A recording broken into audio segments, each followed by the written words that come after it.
นำย้ำไว้สาถึงเจ้าสาวขะเจ้ามาวิษณุตาปุญโยเจ้าสาเฮาขะเจ้าหลงปางซอพนาภิกขุเจ้าปีเจ้าน้องเฮาขะทั้งหมดทั้งเสียงเมื่อซึ้งก็เห็นถึงยอกีใจยิงเขาทั้งหมดทั้งเสียงเหมือนในการกรรมปฏิบัติวิปัสสนาภาวนาของเฮาคือหอดมาถึง6 วันเต็มเหมือนในเนาะวิศาสนาพระเป็นเจ้าเฮิงเปิงเสอไลมาเย้า2 เหง5 ปาก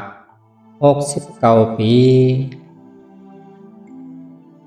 ตกแมนเดือน3 รอง5 คำวันที่6 เดือน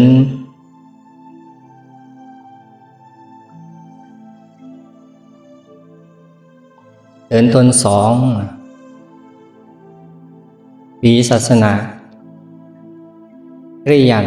คริส2 เหง26 2 เหงไป26คำอันเนอในเนี่ยก็จะเลยเอาคอสั่งความสอนของพุทธเจ้าเอามาหมอกลัดเนี่ยถึงยอกิเขากุกเกาะเป็นความสอนที่พุทธเป็นเจ้าพ่อออกหมอกลาดไว้จี้เหนตังลองเกี่ยวเลยลองปัญญาเนี่ยเตมีอยู่สุดต่าน2 สุดที่เตมาเอามาบอกลาดนี้นะวันเหมือนในสุดต่าน1ห้องว่าสัมมาทิฏฐิสุดตันสุดต่านที่2ห้องว่าเพนะปินตุปามาสุดตัน2 สุดตันจำกันมันเป็นอันควบคู่กันเสียวแลป่องเจอลองตื้อกรรมของเฮามันแจงแรงเอาตื้อกรรมปฏิบัติมานะเขาตัง6 วันในบอกว่าเข้ามานั่งปฏิบัติตื้อกรรมหาหันค้นหาธรรมอันเป็นอยู่มิอยู่เนื้อขันธากายตนตัวของเฮาเนี่ยศาสนาพระเป็นเจ้านั้นเป็นศาสนาที่ว่าปึงโตเก่าอันว่านั้นปึงโตเก่าเอาแต่ได้หันว่าเตหิติสังกเย้าเนี่ยมันมีตีตัวเฮาไว้กาเพราะว่าเฮาผู้จักลองตามมันหลีเสียวเฮ็ดเนี่ยพ่อนหลีมันก็จะเกิดขึ้นไว้กาเพราะเฮาเฮ็ดกว่าสม่ำหู้ลองหู้ตั้งมันไหนก็เฮ็ดกว่าเข้ายาวไหนก็อำไรนำตอนมันนี่เหมือนเช่นหนึ่งเฮาเกิดมาไหนก็เฮาเกิดมาในเมืองในวานในนาเฮือนอันนับถือพุทธพระเป็นเจ้านี่ไว้กาเตียนเฮาได้ถ่อมได้ยินลองขอทำตีพุทธเจ้าที่เหนหมอกลาตั้งป่านิพพานนั้นเนี่ยมันย่านนั่นแหละเนี่ยจังว่าเขาเอาข้าวยำบอกว่าซุ่มข้าวยำก็ว่าอะไรอันนั้นก็ข้าวยำมันไปถึงไปอะไรทบอันนั้นเขาอะไรทบเย้าเพื่อกาเขาซ้ำไป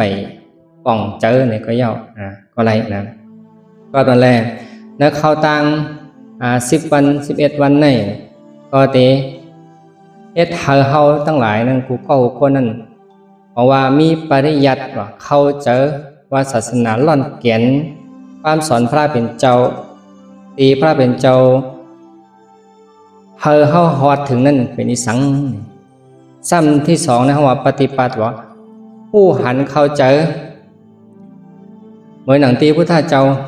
พ่อหมอกนัดเขาเป็นยาวเนี่ยเขาซ้ำเอาคอสั่งความสอนนั้นมาพึกเตว่านั่นนะบอกว่าพุทธพระเป็นเจ้าจังว่าเฮาเตป่วนหลอดตั้งทุกข้าก็เตเลยเฮ็ดเอาเตเลยมีตั้งคัดเจอเอาเตเลยมีญาณปัญญาเอาเตียนเฮาพึกอยู่กูมือกูวันเฮาว่า เป็น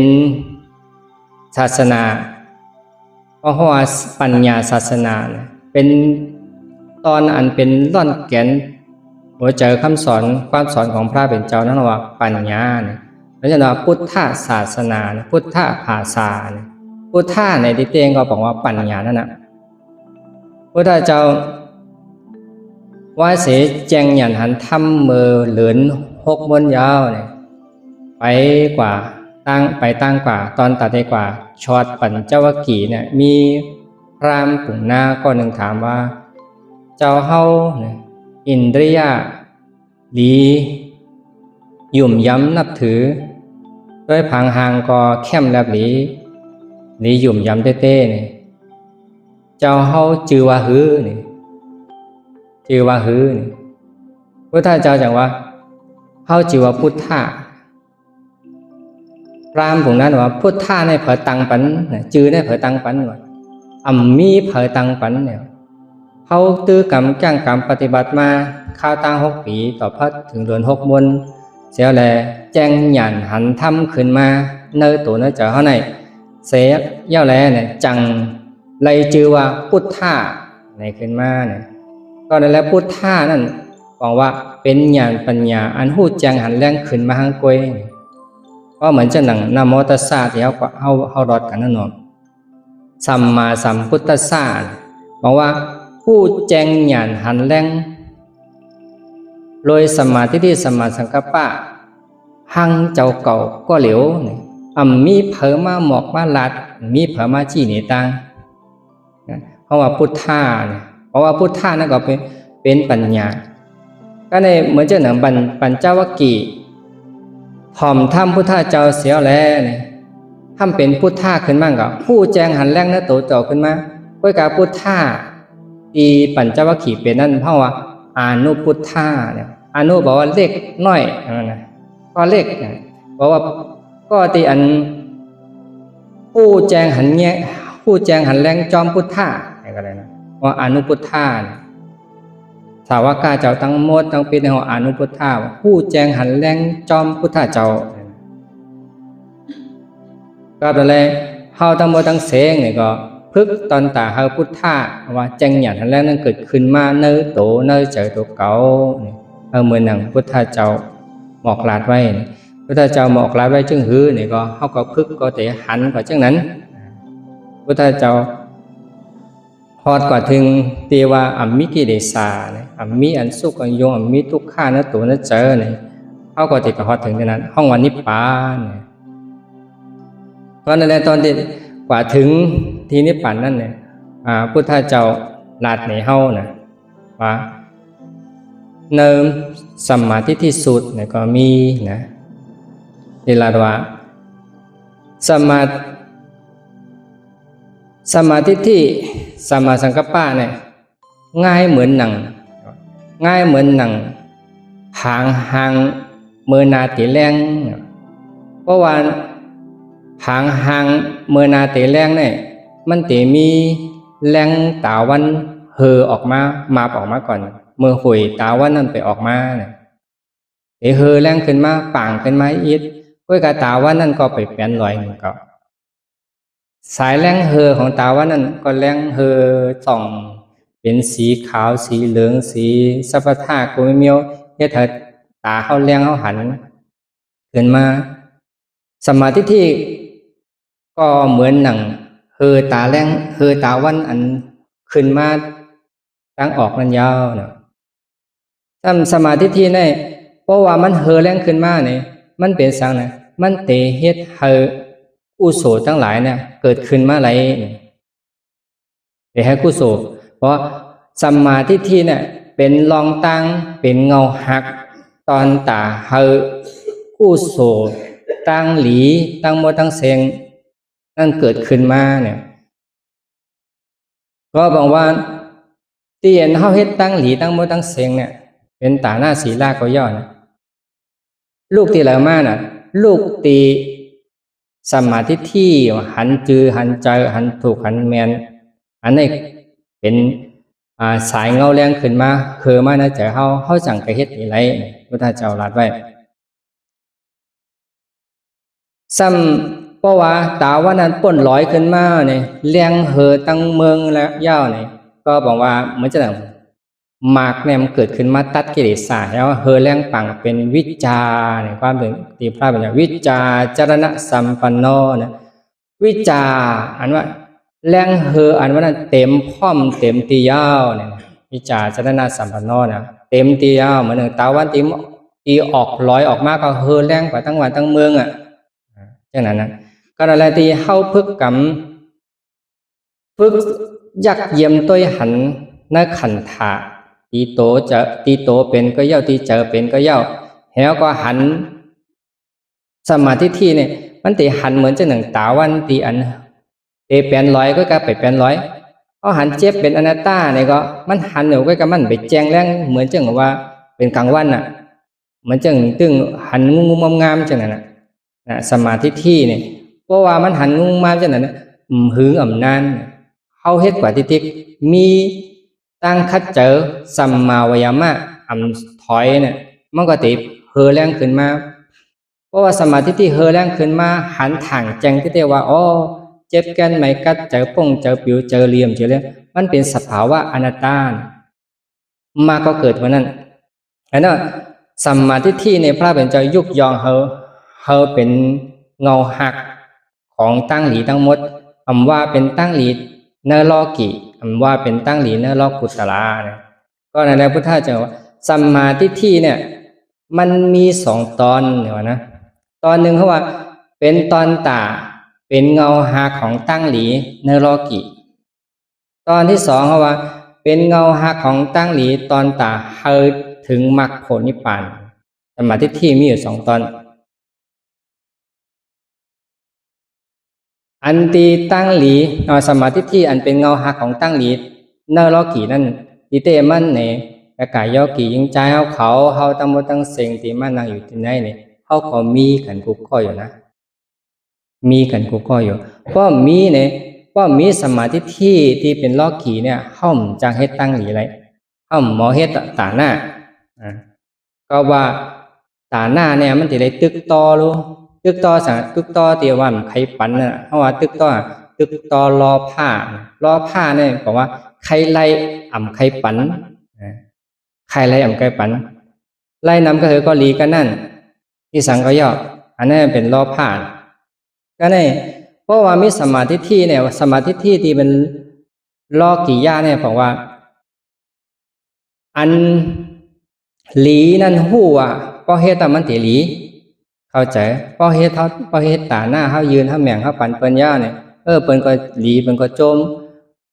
เปิ้นก็ไล่หนึ่งเตียนเปิ้นคาไลนั่นก็ได้เพราะว่าเฮาเฮ็ดตาหน้าเฮารู้สังขารรู้ในพุทธศาสนาเนี่ยเฮาก็ได้กุศลเราปีติเลยตั้งโหมตั้งจมนะกุศลหน้าหมุนนี่เพราะว่าสัมมาทิฏฐิในลอกีเนี่ยบอกว่าผู้ว่าเฮ็ดให้ในมันก็ตื่นเลี้ยเฮ็ดหลีในก็มันตื่นเตหลีเฮ็ดให้ก็อะไรให้เฮ็ดหลีก็อะไรหลีเนี่ยเข้าใจจังนั้นเสียจังคัดเจอภาว่างเป็ดลองอันอ่ำหลีเสียก็เฮ็ดการหลีนี่อีภาว่างเป็ดการอ่ำหลีเนี่ยมีสังฟองเนี่ยว่าอ่ำเฮ็ดปานาธิปัตคัดเจอเวของปกเวไลปองเวไลปางเขาว่ามันยังเป็นลอกีย่าอยู่ปานาธิปัตเอาเปิ้นตายเอาสัตวะตายเป้กินอย่างจริงเนี่ยตีนหน้าตานาเพราะว่าลักมันก็เฮ็ดเธอของเปิ้นเนี่ยเอามาเป็นของเฮาตีมันหนำซึมโยจะไหนเอาว่าอตินานคัดเจอเว้นก็เจอเวเอากาเมสู้บ่โผเปิ้นเมเปิ้นของเผอของมันเนี่ยอ่อมเก้าอ่อมย่าอ่อมยุงหัวมีเจ้าขอเนี่ยเขาก็อ่อมย่าอ่อมยุงอ่อมเก้าอันนี้เขาว่ามีสมาธิที่มันจังคือเฮ็ดไรเนี่ยก็มีสมาธิที่นะเป็นวิชาทิฏฐิตั้งปึกเนี่ยก็ได้ก็แต่ว่าปานาธิปาตเฮ็ดกว่าอ่ำหู้ว่าเฮ็ดกว่าได้เป็นหือเปิ้นทุกข้าเปิ้นตายมันได้เจ็บได้แก่นเห็นอ่ำหู้เฮ็ดกว่าเอาคู่ของเปิ้นอ่ำหู้ว่าเพราะเอากว่าในเปิ้นได้เลยหามาตั้งหยาบตั้งเย็นเพราะเอากว่าในเป็นที่ตุกเตไม่เตขีอ่ำหู้เฮ็ดกว่าอันนั้นว่ามิจฉาทิฏฐิ ตั้งปึกหูเหตุหลีหูเหตุให้ไว้กับสมาธิที่ว่าเป็นโลกิยะเนี่ยบอกว่าหูเหตุหลีหูเหตุให้เหตุไอเกียงตระอันไหนพอเหตุเนี่ยมันหลีเหตุไอเกียงตระพอเหตุอันไหนมันหลีเนี่ยแล้วก็คัดเจอเงื่องคัดเจอเวคัดเจอเว้นอันนั้นเขาว่าเป็นโลกิยะสัมมาทิฏฐิเนี่ยอันนี้เขามีอยู่ตะกาเขามีอยู่กำลังเขามีอยู่ก็ในสมาธิที่อันเป็นโลกิยะทางเมี่ยวหนึ่งว่าหัวที่พุทธเจ้าข้อหมอกลาได้ว่าสมาธิเนี่ยเพราะว่าหัวกุ่งหมุนกุ่งเงากุ่งหมุนที่ว่าเขาเกิดมาเนี่ยเขามีพ่อแม่เขาไอ้เนี่ยเป็นผู้ก็อันเร่งหลุลุ่มลาเขาต่อพ่อใหญ่ตุกเน็ตตั้งหลายเนี่ยเป็นก็ที่อันมีกุ่งมีหมุนมีเงาเขาเตี้ยวว่าเนี่ยเสียก็คู่จักตอบแทนกุ่งเกจูอันนี้เขาว่าเป็นสมาธิที่เหมือนกันว่ามีสมาธิที่เนี่ยเจอเนี่ยมันเปิดจังนั้นเพราะว่ามันเปิดจังนั้นบอกว่ามันก็เฮ็ดไรเนี่ยมีเงาหักมัน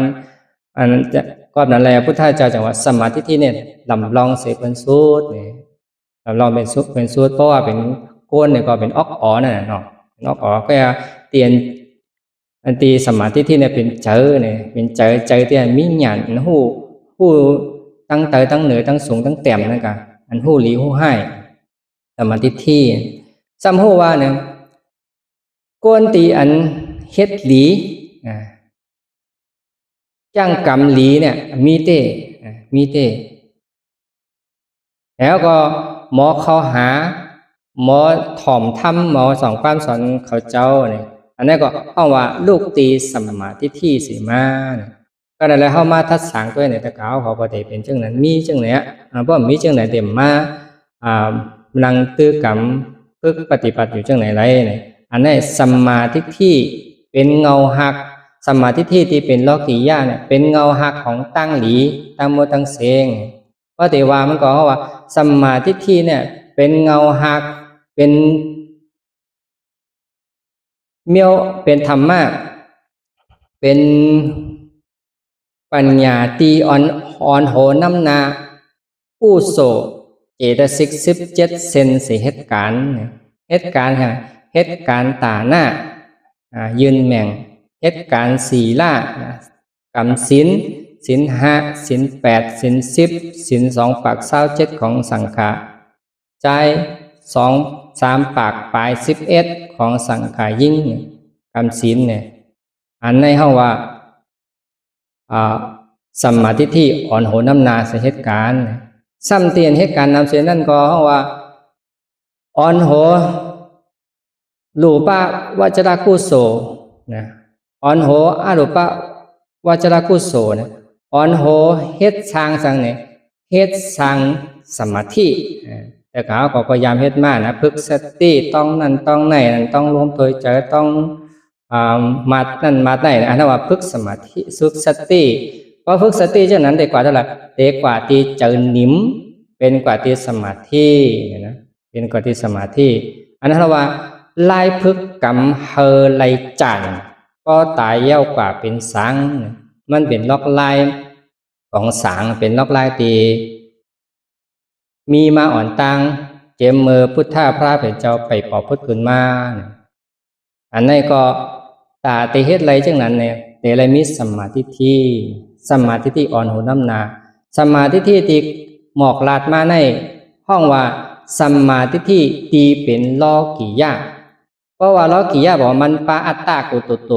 นะครับนะเอาอัตตากุโตโตเหมือนเช่นนั้นก็เฮ็ดตาหน้าเนี่ยเขาก็เขาจะว่าเขาเป็นก็เฮ็ดตาหน้าเป็นตาหน้าเก่าเนี่ยมันปาตาหน้าเพื่อการมันก็รีอยู่มันตีเฮ็ดสังเนี่ยมันตีเฮ็ดเธอวายเหล่เตเป็นเนกามะกุ่งในกามะภูมิกามะภูมิกามะภูมิมีอย่างมีเมืองโกนสุกติเนี่ยอะไรนะสุกติเนี่ยมีเมืองโกน1มีเมืองผี6ภูมินะ6ภูมิถ้ามีอย่างไหนมีเมืองสางเนี่ยแทง11ภูมิ ก็วายเหลเตเป็นอยู่ในโครงกลางสุคติอันนั้นกามะภูมิหรูป้าภูมิอรูป้าภูมิเนี่ยอันนี้ก็วายเหลเตเป็นอยู่ในสุคติอันมันก็เจียนอีกนึงนะก็นั่นแหละสัมมาทิฏฐิที่อันเป็นโลกิยะเป็นเงาหักอะไรมาสุคติสุคติปกติอันสัมมาทิฏฐิอันมีนะหัวใจก็นั่นก็สุคติอันวานก่อมตามรัดถึงเนี่ยมันจะลงกว่าทั้งเตอเต็มเช่นในห้องว่าอัปปายะสีภูมิมีเงาลายมีตริกสารปิกตาสุรเกอันนั้นเอาว่าทั้งเตอเนาะก็นั่นแหละสัมมาทิฏฐิอันเตียนอ่อนโหน้ำนาเสียก็เล่าเหล่อยู่ในโครงกลางที่เป็นสุคติในห้องว่าสัมมาทิฏฐิโลกิยะโลกิยะเป็นสัมมาทิฏฐิอันปาอัตตะปาอัตตะปาเก๋านะเฮ็ดตาหน้าอยู่ก็เป็นเก๋าเฮ็ดเนี่ยเข้าใจว่าเป็นเก๋าเฮ็ดตาหน้าเก๋าเนี่ยถือศีลสีไล่อยู่ก็ว่าเป็นเก๋าถือศีลศีลเนี่ยเป็นศีลเก๋าคือกรรมสมถะภาวนาก็บอกว่าโดยลมเขาออกอยู่มาอยู่ต้องอยู่ก็ว่าเป็นเก๋าเนี่ยสมาธิที่อีตีอันหันว่าลมเข้าใจในมันเป็นสภาวะมันอ่ำอุเปิงพองงำเหนือมันไหลมันเป็นอนัตตาเนี่ยสมาธิที่ทางจันหนึ่งจึงนั้นไปป่อไปพุทธไปมีตึกหันว่าลมถอยเจอเขาออกได้เป็นลมถอยเจอเก๋าเจอนิ่มอยู่ในมันจ่อนะมันมนมันอะไรนะมันเกียกนะมันเป็นเก๋าเนี่ยหันว่าสภาวะกูเปิงที่อันมีอยู่ในขันธากายตนตัวของเจ้าก่อนในกอลีอันนั้นเจอที่อันเป็นอยู่นะเจอมันจ่ออยู่มันมวนอยู่มันตุกอยู่มันขี่อยู่ก็ว่าเป็นเก๋าจ่อเก๋าตุกเก๋าขี่เป็นเก๋าเสียงมดเป็นเก๋าเสียงมดแต่ขาเก๋าวนด้วยนะเจอไหนจังเขามีเพราะมีแนวว่าเข้าอยู่ในภาวะของสัมมาทิฏฐิอ่อนโหน้ำนาเสียอะไรเหตุการณ์กามาวจรกุโสเหตุการณ์ตอนตาเป็นผีเป็นสางในสุคติกเย็นเทมอ่อนโหน้ำนาเสียเหตุการณ์รูปวกุโสและอรูปวจรกุโสตอนตาเป็นผีตอนตาเป็นสางรูปอรูปอันนั้นเขาว่าสัมมาทิฏฐินี่ที่พระเป็นเจ้ารัดไว้เป็นสัมมาทิฏฐิโลกิยะเพราะความตีประมุนอ่อนพูนที่อ่อนเท่าเราสัมมาทิฏฐิตีปาอัตตะนะตีปาอัตตะก็บอกว่ายังอยู่ในขวางของการตายเกิดอยู่พุทธเจ้าสำแดงในทางตอนหนึ่งว่าสัมมาทิฏฐินั้นตอนที่สองนะครับนะตอนที่สองพุทธเจ้าก็ลาได้เป็นสองตอนกันสัมมหาสาวอากาสาวกะที่อันภูมิปัญญาเยอะหนาในศาสนาพระเป็นเจ้าในเพราะว่าเจ้าสารีบุตรลาเนี่ยก็บอกลาดไว้ในสัมมาทิฏฐิสูตรเหมือนกันว่าอันที่อันลำลองเสียเป็นสู้แต่เป็นออกอ๋อเนี่ยก็เลยนะว่าพอความง่ายๆเขาว่าเป็นโหมันอ่ะก็เฮอเนี่ยก็มันมีโหมีหางเนี่ยนะเป็นโหอ่ะเป็นโหเฮอดีกว่าทั้งนาอะไรเนี่ยสัมมาทิฏฐินี่เป็นปัญญาเนี่ยก็ลาดไว้เป็นสองตอนเหมือนเจ้าหนึ่งพุทธเจ้าซับแรงนี่นั่นสัมมาทิฏฐิที่อันเป็นลอกกุตรานะเพราะว่าจันสูงขึ้นมาทางอินหนึ่งที่เข้ามานั่งพึกกรรมตื้อกรรมวิปัสสนาอยู่ในเพราะว่าเข้ามาขึ้นจันมันตะกาก่อนนะเมียสมาธิที่จันที่หนึ่งนั่นบางพอเขามีอยู่ก็เขาจำหูจักกันนะเขาหูจักว่าเขามีเขาจังว่าจะเลยถ่อมนั่นนะยังประมวลว่าสอนถ่อมฐานต้องวนจะได้ถ่อมเพราะความพระพุทธเจ้าแต่ละมีสุตตะไม่ยานจะได้เห็นเดี๋ยวถ่อมความสอนพุทธเจ้าในหลักพีชนะเขามีอยู่ก็คือสัมมาทิฏฐิจันที่สองเนี่ยเป็นสัมมาทิฏฐิโลกุตระเป็นสัมมาทิฏฐิปรมัตถ์เป็นสัมมาทิฏฐิอันเป็นสัจจะจิเตเจเตมันเตเป็นสัมมาทิฏฐิอนัตตาเทโลมาที่อัตตาตะกาเขาเพราะว่าเ เป็นสมาธิที่อันเพแปดเปแปดวางแปดอัตตาอัตตาวางแปดอัตตาสมาธิที่จันได้เฮาว่าเป็นสมาธิโลกุตตระเป็นสมาธิที่อันอ่อนเฮาตัดขาดแบบเงาหักอันนี้เธอวายเหลเตเป็นห้องว่าอัตตานั้นลึกขึ้นมาทางสมาธิที่จันสูงในห้องว่าเป็นสมาธิที่โลกุตตระอ่ำง่ายๆนะที่ได้เลยหู้อ่ำง่ายๆที่ได้เข้าใจซ้ำอ่ำง่ายที่ได้พึกตื้อกรรมเขามันเป็นสัมปติของตัวเก่าอะไรเอามาพึกตื้อกรรมนี่ก็บอกว่าพึกสมาธิที่เป็นโลกิยะเนี่ยเขามีโลกุตตระเนี่ยเฮามันเป็นหั่งเจ้าเก่านะครับเขาเอามาพึกเนี่ยจะว่าเขาพึกมาเรียนเรื่องจังนั้นมาผูกมาสร้างมาโคตรนำมาเฮ็ดเธอมันก็ปักมันอยู่เนิ่มเจอตัวเก่าอะไรเนี่ยมาเฮ็ดเธอมันเป็นของตัวเก่าอะไรเนี่ยมาหับเอาสัมปติตีพุทธาเจ้าเนี่ยมอบวางไว้ปันเนี่ยก็เฮามันมาเป็นหั่งเฮาเฮามันเป็นของเฮาเพราะว่าพุทธาเจ้าไล่มาหุบไล่มาเสียแล้วเข้าใจป่องใจแจงอย่างหันทำขึ้นมาเสียก็ปารินิพพานเนี่ยพุทธจำเอากว่าจอมไว้กาวางไว้ปันย้อนเลยว่ามีเมตตากรุณาเยอะหนาเนื้อสัตวะตั้งมุตั้งเสียงแสดงว่าโอ้มันหลีเตหลีว่าเนี่ยธรรมมาตราเนี่ยเสียก็จังมาหมอกลานในปันเสียก็ซ้ำหมอบวางไว้ปันเฮากุกก็นั้นเนี่ยมาหับเอาเนี่ยก็พึกเฮามันก็เป็นของเผอของมันน่ะก็เป็นของเผอของมันไรนี่ก็ป้นหลอดสัมสาระหัวตุกข่าตั้งหัวตั้งปิดเนี่ยอันนั้นเขาว่าตื้อกรรมไล่ตื้อกรรมเฮามันป้นหลอด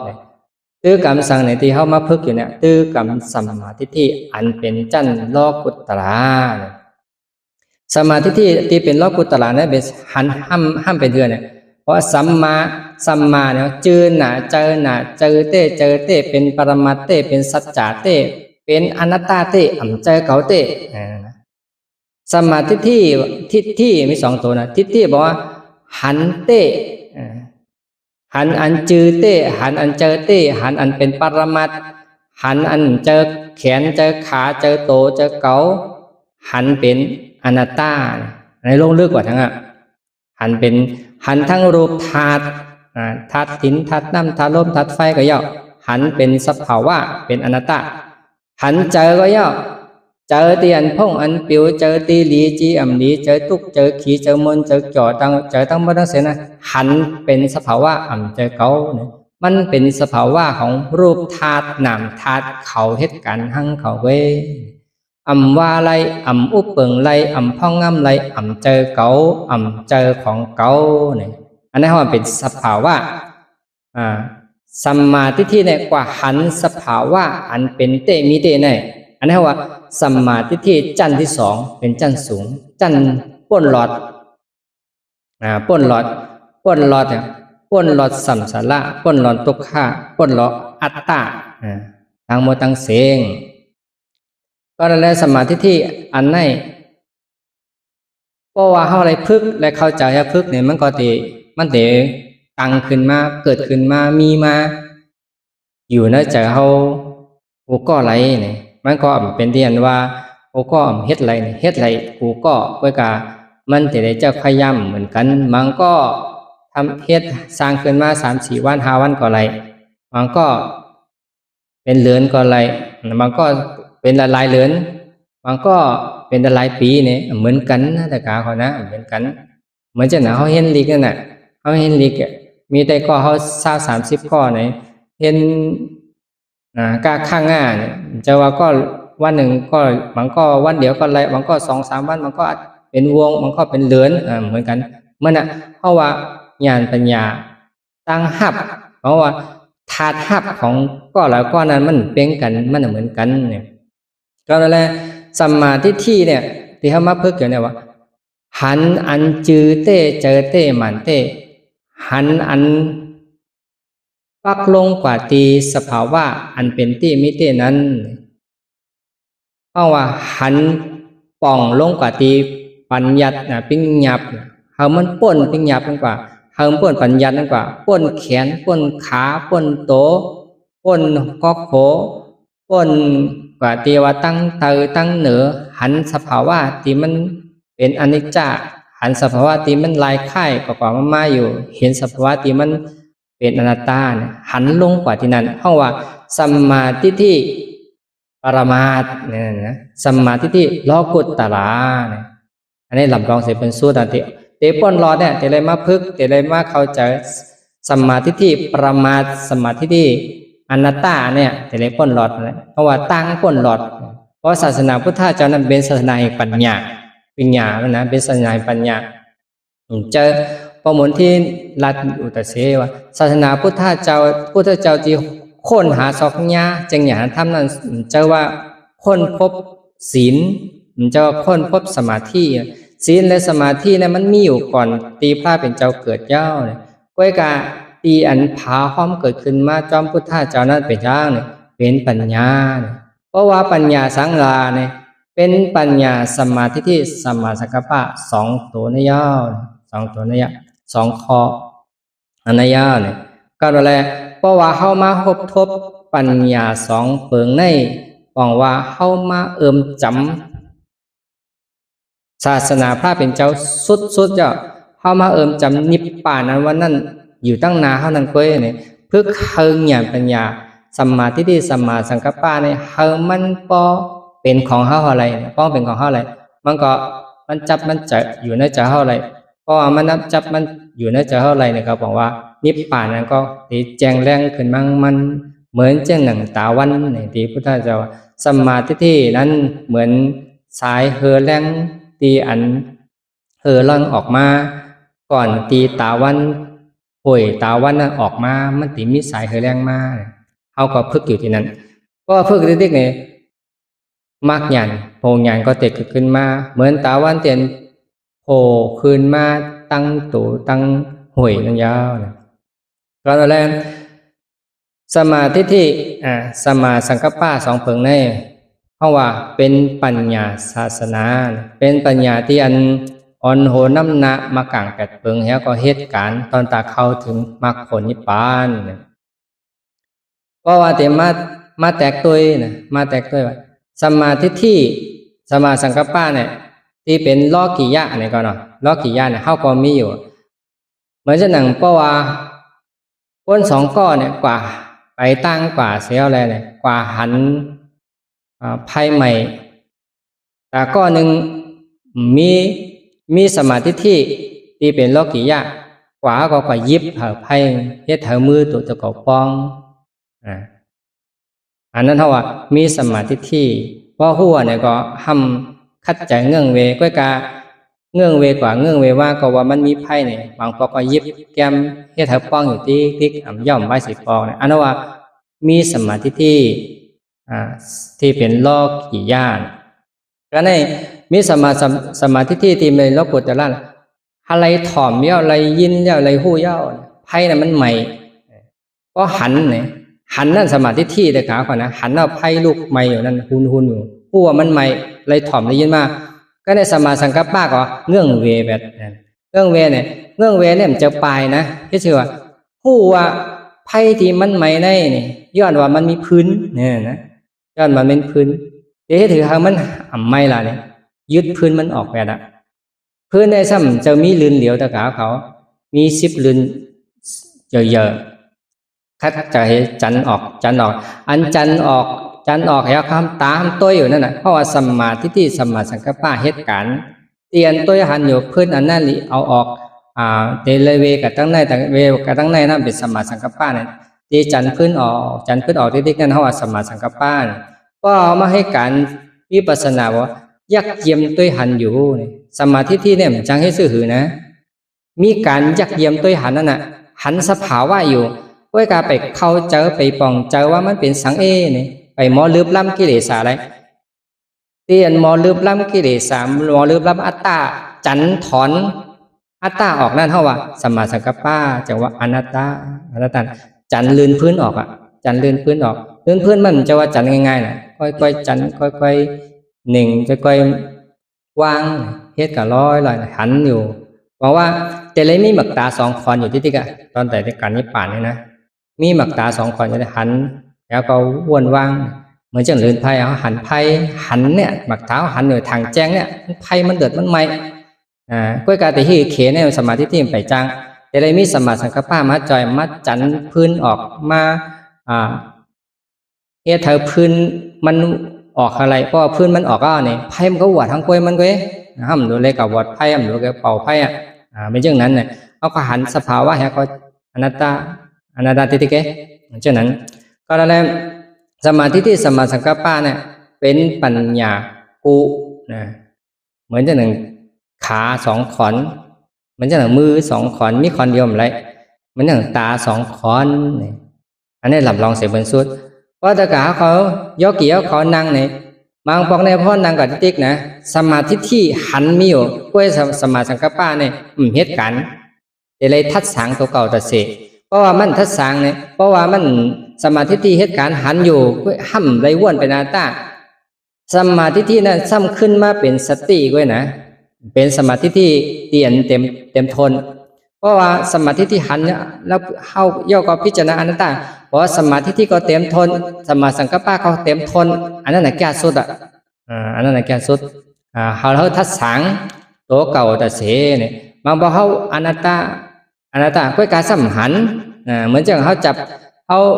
ขาถอนลื่นพื้นนั่นน่ะห้ามหันน่ะก็หันเนี่ยก็มันก็จังถอนพื้นลื่นพื้นออกก็มันถอนถูกกองผิดพองเนี่ยมันก็ย่อมไหวสิบอกแต่เลยหันยักเยี่ยมตัวหันแล้วก็วนว่างอนัตตาเนี่ยมันจังไกลกว่าจำกันไรจังไกลเฮ็ดการถอนลื่นพื้นนั่นออกไรลื่นพื้นที่ว่านั่นเป็นชาวเนี่ยเป็นอัตตาเป็นเกาเป็นทุกข้าเนี่ยถอนทุกข้าออกทั้งหมดทั้งเสียงที่มีอยู่ที่ใจทุกเกาเนี่ยที่พุทธเจ้าข้อไว้แทงสุดหนึ่งแต่มักควบคู่กันตั้งสมาธิที่สุดในว่ามีสุดหนึ่งเขาว่าเพนะปินตุปามะสุดตันเนี่ยเพมะตุปินตุปามะสุดตันบอกว่าสุดตันอันแตกง่ายเหมือนปกน้ำเนี่ยนะปกน้ำเพื่อถ้าจะว่าคันธาห้าเปิงเนี่ยคันธาห้าเปิงเนี่ยเป็นของแหลนเนี่ยนะเป็นของแหลนมันมีโตมีตนเต้มันเป็นเหมือนของแหลนเหมือนสังลาเนี่ยรูปคันธารูปคันธาหรือว่าธาตุลิ้นธาตุน้ำธาตุลมธาตุไฟเนี่ยมันเป็นเหมือนอะไรเหมือนปกน้ำนะเหมือนปกน้ำในพอตัวไก่เนี่ยหางว่าเป็นปกเล็กปกใหญ่ปกขาวปกนั่นปกไหนนะไว้กับพวกเขาก็จำปกนั่นน้ำเกิดขึ้นมาแล้วแตกตุบหายไปเป็นปกขึ้นมาแล้วก็แตกตุบหายไปเนี่ยสภาวะธาตุดินนักเหมาสภาวะธาตุลมเจ็บแกนตรงตอดเนื้อสั่นไหวสภาวะธาตุไฟไม่กัดอุ่นหนาวสภาวะธาตุน้ำจืมหยอดจับใหญ่เหมือนมีอุปมาเหมือนหนังปกน้ำป้องขึ้นมาเสแตกหายกว่าป้องขึ้นมาเสเป็นอันแตกหายกว่าเนี่ยตะกาขอยักเยี่ยมตัวถ้าเป็นเจ้าลาดไว้จังไหนจ่องมันเจอตีห้าอันนี้เขาติเลยเฮอมันหันกำตาหังเป้นะหังมันเป็นหังกาวไปอันนั้นรูปคันธาในเนี่ยเป็นเหมือนหนังปกน้ำเนี่ยมีโตมีตินมีโตตนเจอเก่าเจอของเก่าเจอของเปิ้นมันเป็นสภาวะเป็นอนิจจ์เป็นขึ้นมาเหลายค่ายเหหายกว่าเหเนี่ยผู้เปิงพองงำเหนือมันไหลอันนั้นว่ารูปคันธาเวทนาคันธาเวทนาว่าเจอหับว่าเจ็บเกิดขึ้นมาเจอตีกว่าหับตุ้งขามเอากินเอาเนี่ยความไทยว่าเสวยอย่างนั้นนะกินนะเวทนากินนะหับเอาตุ้งเอาเจอนะเป็นเจอเตียนหับเอาตุ้งเอาขำป่วยนะจำขำป่วยนะทุกข้าวเวทนาขำจำป่วยเนี่ยทุกสุขข้าวเวทนาก็จำป่วยเนี่ยขำทั้งจำเนี่ยนะอันนั้นว่าเวทนาซะเหมือนปกสับยานะครับปกสับยาเพราะว่าเขา อาบน้ำอาบสังเนี่ยเขาแต่หันว่าสับจ่าที่มันเป็นปกขึ้นมาในอำหึงอำนาจน่ะปุ่นขึ้นมาโป่งขึ้นมาปองขึ้นมาแตกปุ๊บหายกว่าปองขึ้นมาโป่งขึ้นมาแตกปุ๊บหายกว่าเนี่ยอันนั้นเขาห้องว่าอังการลักษณะเวทนานั้นมีอุปมาเหมือนปกสับจ่าเนี่ยเวชนั้นก็อัมมีโตอัมมีตินอัมมีตั้งเตออัมมีตั้งเนออัมมีเก่าอัมมีมันเป็นทางมันมีเผยกว่าเฮ็ดมันก็เป็นทางมันบางบอกว่าฮับปอยทุ่งขามเอาอันหลีอันมวนอันเซออันเจาะบางกำก็ฮับปอยทุ่งขามเอาอันตุกอันขีอันเจ็บอันแก้นอันเดือดอันไม่บางปอก็มันก็เย็นไว้นะเย็นไว้เจ็บไม่กัดตุกก็มีมวนเซอก็มีอยู่ครึ่งกลางเป็นอุเบกขาไว้อุเบกขาไว้ก็การอุเบกขาก็เยอะมันก็เหมือนโปกสับยากำแตกหายไปกำแหลกลายไข่เป็นตุกข้าก็เยอะกำเหมือนตั้งโปกสับยาปุ่นขึ้นมากำก็หายเป็นสุขข้ามนเสื้อสาก็เยอะอ่ำมันอ่ำกึ้มอ่ำมักอ่ำข้านไรอ่ำว่าไรอ่ำอุปเปิงไรอ่ำพังงามไรนี่อันเท่าว่าเวทนาเนี่ยเวทนาได้มีแต่ละมีเนื้อเฮามีเนื้อขันถาของเฮาอันนั้นสัญญาเนี่ยพุทธเจ้าว่าแตกง่ายเหมือนหนังว่าสัญญาว่าต้องนะต้องลองนั่นต้องลองนั่นเพราะว่าเอาหน้ามาเนอลายจังกรรมที่เขาจังกรรมปฏิปัติอยู่เนี่ยเจ็บเกิดขึ้นมามันตึงต้องอะไรก็เลยว่าอันนี้เป็นเจ็บมันเต็มว่าเป็นไม่นะไม่เกิดขึ้นมามันต้องไม่ก็ว่ามันยามเกิดขึ้นมามันต้องของมันมันแรดเพราะว่ากัดเกิดขึ้นมามันต้องว่าเป็นกัดมันจะว่าต้องว่าเป็นอุ่นเพราะว่าคมเกิดขึ้นมามันต้องว่าอันนี้คมเพราะคมนี่ก็เป็นเก่านี่ก็เรียนนะอันเดียนต้องจอมตีอันที่สังขยาตีปอพุทธขึ้นมาเนื้อขันถากายาตนโตของเขานั่นห้องว่าสัญญาเนี่ยต้องมันเหตุการณ์จำกันมันเฮ็ดมาจากเมื่อเขาเกิดมันตื่นต้องมันโดยได้สอนมันว่าอันนั้นอันไหนนะมันเจ็บกว่ามันต้องว่าเจ็บเนี่ยว่าเจ็บเกิดขึ้นมาเนี่ยเจอผู้เจ็บเกิดขึ้นมาเจอหัดเจ็บเกิดขึ้นมามันต้องว่าเจ็บมันจะต่างมีว่าอันนี้เป็นเจ็บเดี๋ยวมันต้องนักเนียนจังนั้นเขาว่าสัญญาเนี่ยนะสัญญาเนี่ยเหมือนสังเนี่ยพุทธเจ้าว่าเหมือนไอแลดเนี่ยว่าไอแลดแต่เพราะว่าแลดใหม่ๆแห้งๆนะเอาเหตุการณ์ก็ย่าเขาอยู่ที่โฮมแถวโต้ไกลมันเหมือนมีแมงหือมีสังสะว่ายุ่มยามหมดตัวกว่าหันเป็นยุ่มยามหมดก็ในพอเขาไปกว่าจูมันก็เขาไปให้กว่าเด็กกว่าทางเขาไปกว่าทางยากกว่าเด็กพอเขากว่าตัวจำเตยาวเนี่ยมันซ้ำอัมมีโตนะอัมมีโตอัมมีตินอัมมีเป็นพางห้างอันนั้นอันไหนมันเป็นเหมือนดังไอแลดเว้ยเนี่ยอันนั้นว่าสัญญานะสัญญาเป็นให้ลูกเว้ย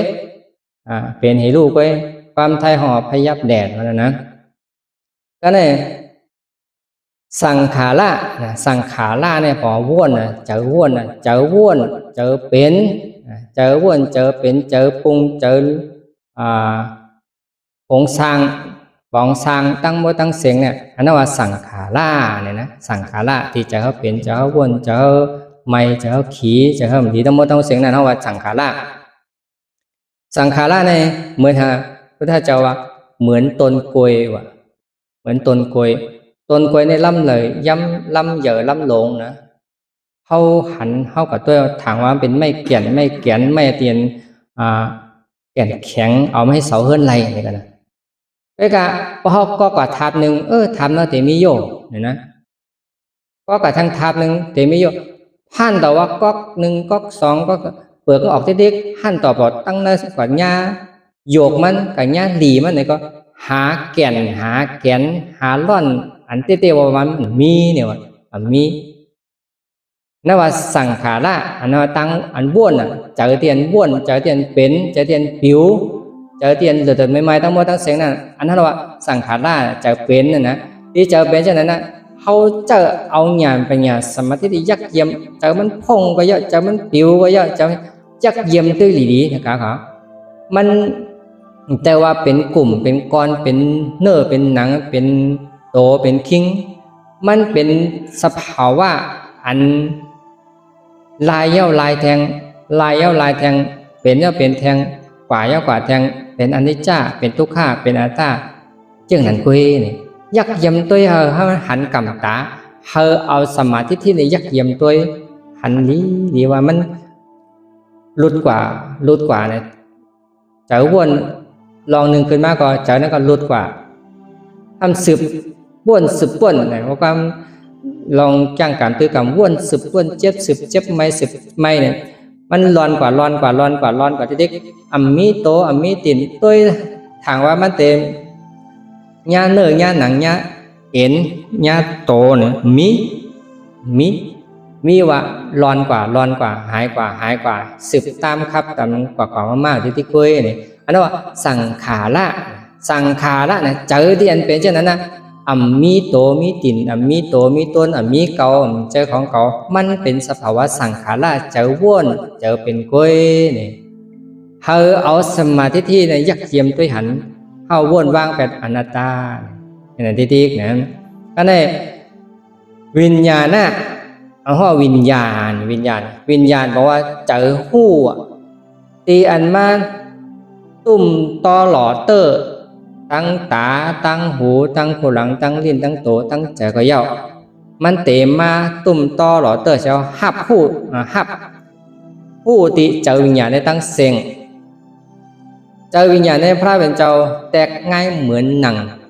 พามตาเนี่ยพามตาก้นเหรียญพามตาเมียกเล่อะไรนะก้นเมียพามตากำกับป่อตั้งจานกำกับป่องตั้งห้องกำป่อตั้งเตอกำป่อตั้งเหนือกำเป็นนกกำเป็นหนูกำเป็นก้นกำเป็นก้นใจกำเป็นต้นไม้กำเป็นร้อยกำเป็นเฮือนยอกเล่เนี่ยพามตาเนี่ยเป็นพามตาจังนะวะพระเป็นเจ้าว่ามันพามตาจังไงกำหับหูตั้งหูเหเย่ากำหูตั้งคู่หลังไอเอาหูตั้งลิ้นอันนั้นมีที่เตอร์ทั้งโตอันนั้นก็มีอันห้าผู้ตั้งเจอเนี่ยเพราะว่าเจอวนเจอเขาก็ห้ามอยู่ปักเก่าเปิงเก่าแต่เสียรู้กำวนนั่นวนนั่นเนี่ยตีอันหู้กำหู้อันนั่นหู้อันไหนไอ้แห่งมาที่เตอร์ก็ตีหู้ที่อ่ะจะว่าหู้ไม่หรือที่กำหู้เสียงเขาว่าเสียงก็เนี่ยก็กำเสียงนกว่ะกำเสียงนูอ่ะกำเสียงก้นอ่ะเสียงม้าว่ะเสียงโลดว่ะเสียงผ้าหลังว่ะเสียงฝนตกอ่ะแต่มันพามตาเนี่ยมันมีอันอะไรประกอบใช่ว่าไล่เอาที่กะหลอกเลียนเท่าที่กะถามว่าเสียงนกเนี่ยเจอเตะกำเสียงโคนเนี่ยเจอเตะกำเสียงหมาเสียงแมวเนี่ยเจอเตะกลุ่มยิบเอาฮับเอาหลอกเลียนเนี่ยหลอกเลียนพามตาว่าเป็นอันนั้นเป็นอันนั้นเป็นอันนั้นเจอเขาก็ห้ามเลียนกว่าฮับเอากับเอามาของสร้างปรุงแต่งเอามาวนเสียงหังเกิดขึ้นมาก็เอามาวนเอามา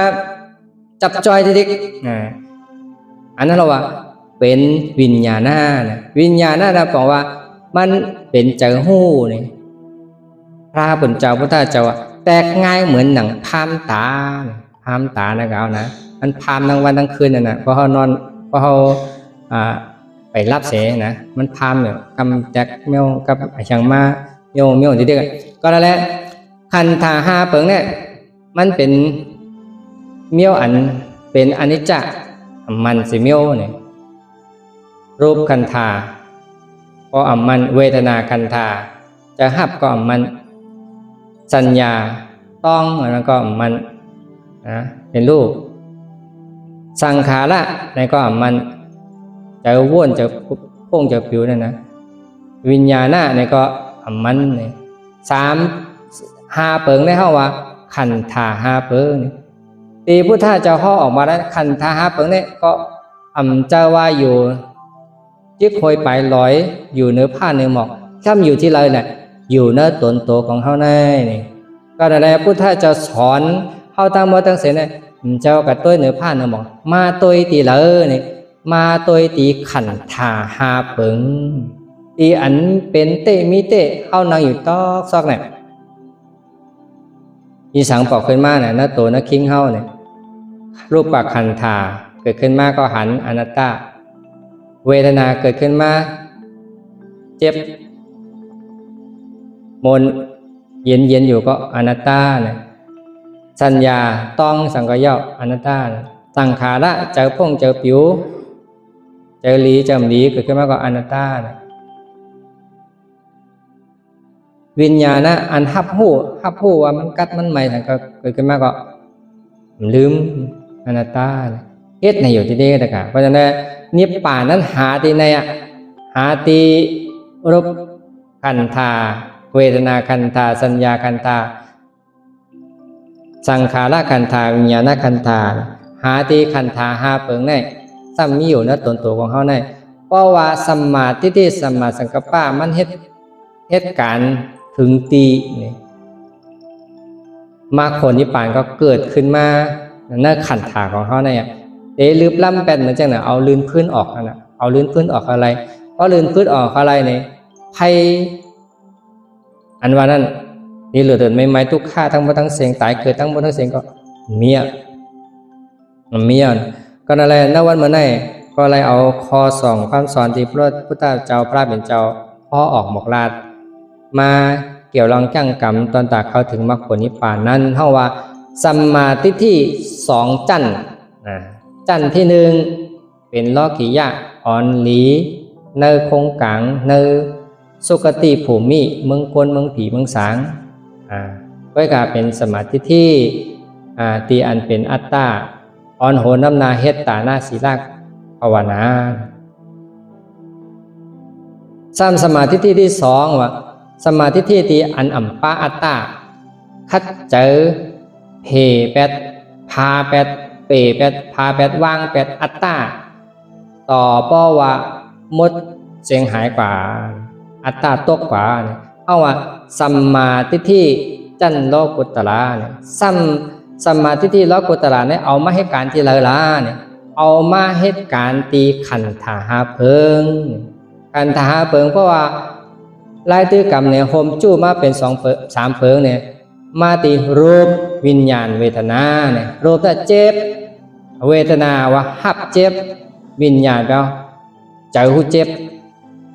สามเพิงเนี่ยเป็นอนัตตาเนี่ยเอาสมาธิที่ยักเยี่ยมตัวอยู่ตีเจอหูเจอหับ